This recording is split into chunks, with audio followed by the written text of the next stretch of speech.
All right, welcome everyone. Happy Tuesday to each and every one of you. It's great to see you.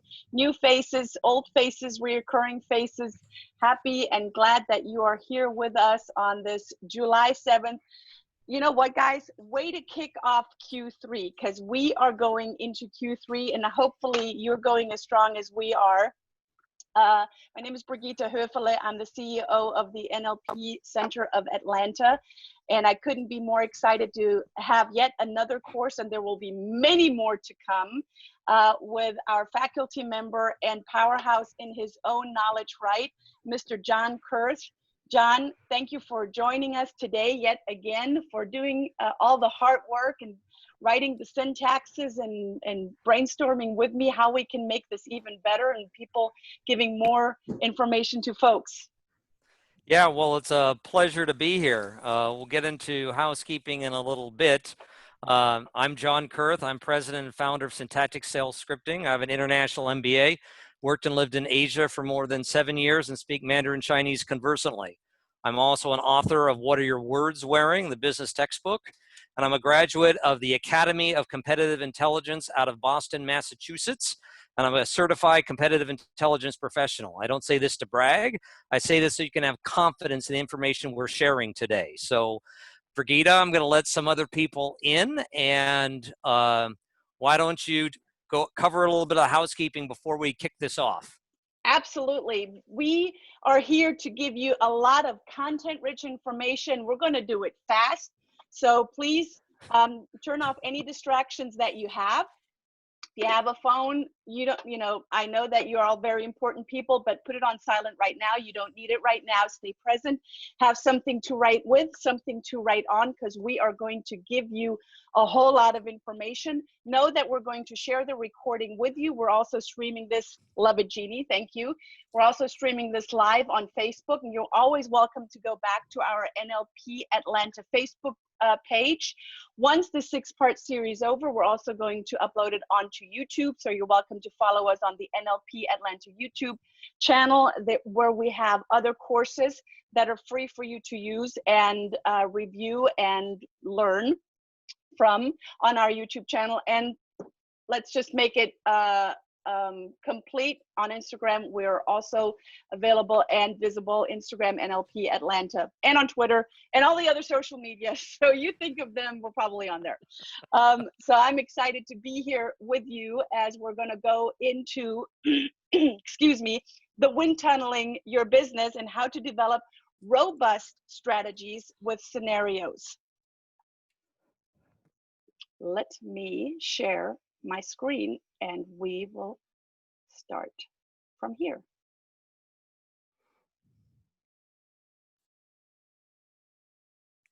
All right, over to you, John. All right, so let's blow their socks off. Yeah, we're talking about wind tunneling your business, how to develop robust strategies with scenarios. See a little bit about the scenario planning process. It was pioneered by Royal Dutch Shell in the early 70s. And it was really a way of dealing with massive uncertainty and still create actionable strategies that you can use. Royal Dutch Shell, when they started the scenario process, was about the 9th largest oil company at the start of the 1970s. 10 short years later, they were 3rd. That's what's possible with the strategic insights that you can get with scenarios. Now, you don't have to be a multi-billion-dollar multinational company. It still applies to both small and medium-sized businesses. Think of an aeronautical engineer. We've got our model here. They wind tunnel it in the model in the wind tunnel to find strengths and weaknesses. Well, scenario planning allows you to wind tunnel your business for areas of massive change and times of massive uncertainty. Now, the scenario planning process is both a process tool and an analytical tool.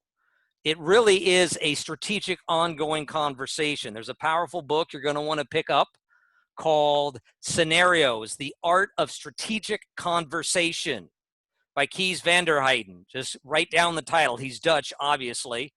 So The Art of Strategic Conversation. He was one of the key scenario planners at Royal Dutch Shell. Now we're dealing with uncertainty. How do we deal with uncertainty? So let's advance to what's called the cone of uncertainty. All right. So we have past, present. Now we've got short-term uncertainty. That's 2 years. Medium is 5 years. Long-term is 20. Very long is 50. So think about 9/11. When the attack of 9/11 happened, that was an event-based scenario. Everything changed. So event-based scenarios, the time horizon is short-term, 6 months to 24 months.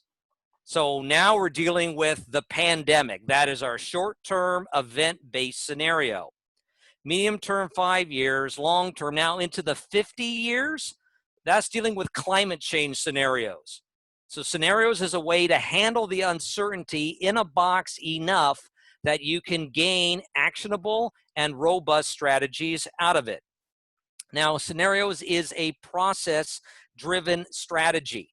Now, many business owners make the mistake of looking for the optimum strategy. Let's find the optimum strategy. Sorry, that doesn't work in times of massive disruption. That's why the scenario planning process tool is so well. Now let's talk about what scenarios are not. Scenarios are not forecasting. Forecasting is a trap. It just doesn't work. And don't put a probability on the chances of a scenario occurring. That's just forecasting by the back door. So this is kind of the overview of what scenarios are. And now we're getting into the 8 steps of the scenario planning process. It's process-driven, and you get process-driven results. Brigitta. Yes, let's go through the 8 steps as we are going through the next 6 days. We're going to do step 1 and 2 today, and then we're going to build on those steps in the upcoming calls tomorrow and Thursday, and then again Tuesday, Wednesday, Thursday next week. So here's an overview. Today, step 1, identifying focal issue and decision. Step 2, key forces in the local environment. Step number 3 is the driving forces. Number 4, we're ranking by importance and uncertainty. Step number 5, selecting the scenario logics. Step number 6, fleshing out the scenarios.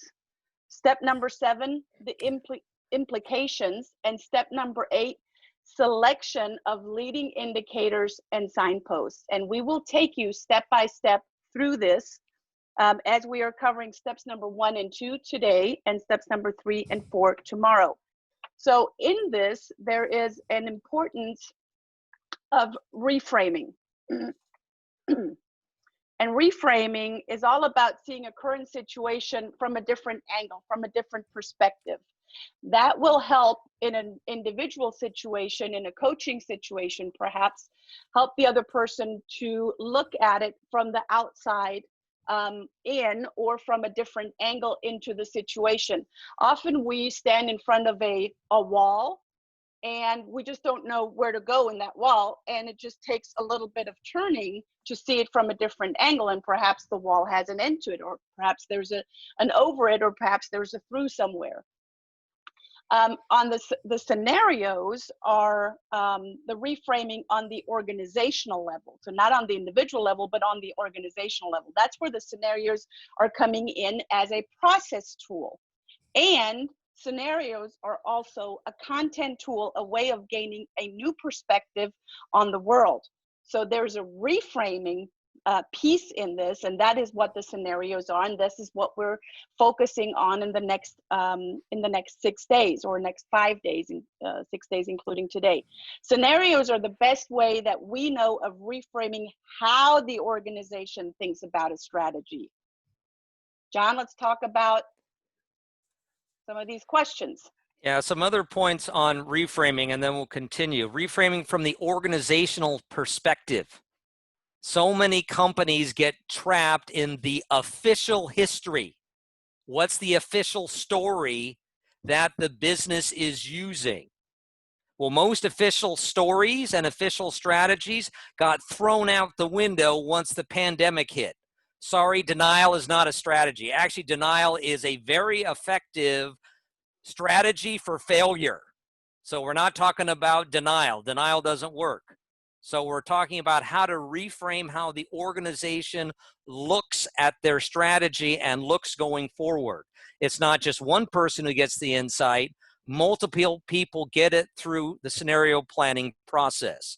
So let's talk about the key questions for kicking this off. So question number one, first of all, the quality of your questions determines the quality of your answers. So you get your questions right, you're 50% of the way there.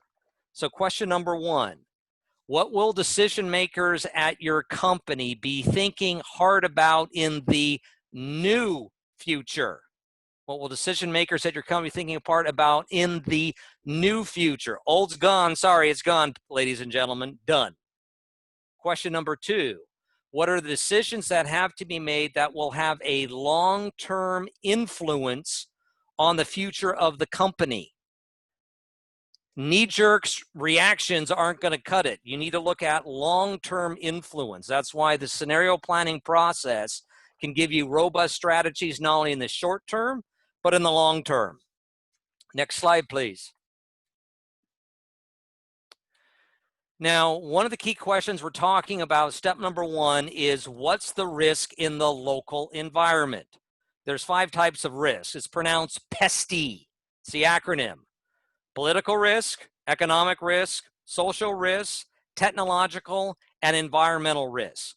This is risk for you and your business, the focal firm. We got to start local with that. So the PESTY framework helps you identify 5 types of risk. It's beyond risk management. You want to get into risk engineering. So this framework, the PESTY framework, gives you an overall picture of the risks involved. You need to write down your understanding of the various risks under the various respective categories. Quick thing, political risk. Some cities and municipalities said mask. Others said don't. Political risk, do you open up early or do you wait? Economic, social, technological, environmental. You have to have a frame to start looking at the risk. Otherwise, it's too big.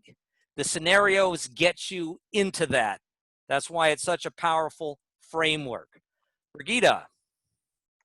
Yeah, let's talk about the importance of coaching through the process in the scenarios. Often we're so in it that it's hard to see what are the opportunities or what are the challenges.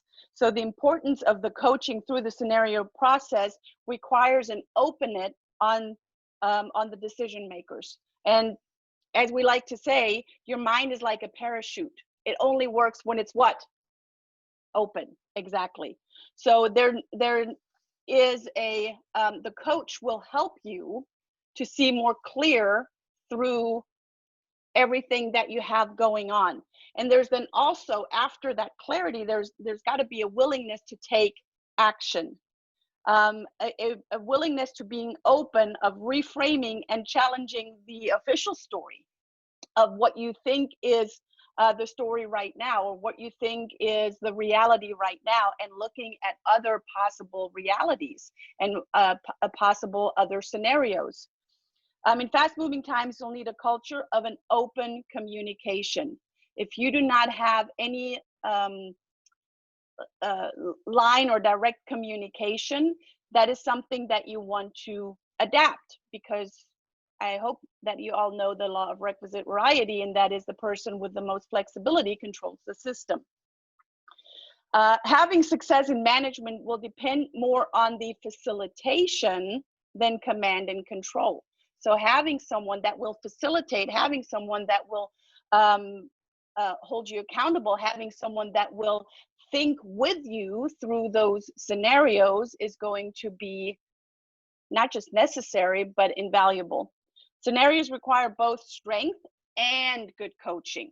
So it's the strength of your own, it's the strength of your going through the steps, it's the tenacity of you going and looking at it from different angles, and having people that will coach you through it. So as we are moving forward, we're going to take deeper looks into the different steps. Tomorrow, we're going to take a look at step 3 and step 4. Tomorrow is about driving forces and ranking by importance and uncertainty. It is not about creating more certainty, but taking action despite of the uncertainty. And do you want to add anything, John, on the coaching and on the step number 3 and 4? Oh, John, I think you're muted. All right, now can you hear me? See, Yes. technology, you gotta love it. Again, this makes this all possible. Remember, pesty, one of the risks is technological. Case in point, that was a pesty risk. That was a technological risk. So dealing with the driving forces and rank by importance and uncertainty. Why is it a strategic conversation? Because this process is going to expand your awareness to then develop those strategies that you could not have thought of initially. And especially when you're working with a team, now you're going to generate dozens of ideas on how to handle the uncertainty. Brigitta, just share with us a quick story about the Corning's glass company and how they pulled everybody together and got together with a great new strategy. What was that? So there's a company, can't remember in which book I read it, the Pyrex company, and other companies have found out a similar process to harden the glass in the way that Pyrex has hardened it, and put it on the market for much less money. So they had a big competition that was selling the same product for less amount, and it brought their company almost to a standstill, and you know, they were about to go bankrupt. And the company went to their employees and said, look, we have these machineries, we have these processes. What are other ways that we can use these machines, the process, to create something different with what we already have? Zig Ziglar said, you know, what are you going to do with what you got, and do it in a different way and create perhaps something different? And the company's employees stuck their heads together for 90 days, and what they came out with was tempered glass, and they sold it, and later on it was used, or it is now used in on the cell phones. So it is all about looking at it from a different angle with what you already have, with what you might be already doing, with the knowledge and the certainty or the confidence that you have in what you're doing, and doing it in a different way, or creating something even more or a little bit different than what you already have. And that often doesn't just take your own brain power, it does take your action, but it takes the brain power of others as well. So that's what we're all about. It's totally process driven. So tomorrow we're going to go through step 3 under driving forces of the scenario planning process, and step number 4, ranking them by importance and uncertainty. Anything else, Brigitta, before we take this on home and you can take us on home? Yes. No, this is it for today, guys. We promised that we're going to make it short and sweet, and we were not kidding. We're going to give you a whole lot of information, a whole lot of strategies in a short time. So again, tomorrow, 9 o'clock Pacific time, 12 o'clock Eastern. This is an ongoing course. So we are, as you saw today, we're starting with step 1 and 2, going into step 3 and 4, and this is how we're going to move forward. Tuesday, Wednesday, Thursday this week, Tuesday, Wednesday, Thursday next week. We are going to use the same Zoom link every time. So you reuse the Zoom link that you used today. You're welcome to spread the word, invite others. You can invite them via the Eventbrite link or the Zoom link, the registration link. And we are here. We were streaming live on Facebook. Right? We are still streaming live on Facebook, and you're welcome to watch the recording there, or wait till we send you an email as well sometime today. Thank you so much for tuning in. Let me stop sharing my screen here real quick, and I want to make sure that we have all, oh, well, I guess it's not wanting to stop sharing. Here we go. See all of your lovely faces. Thank you for being on today. I appreciate you. I will see you again tomorrow. Bye for now.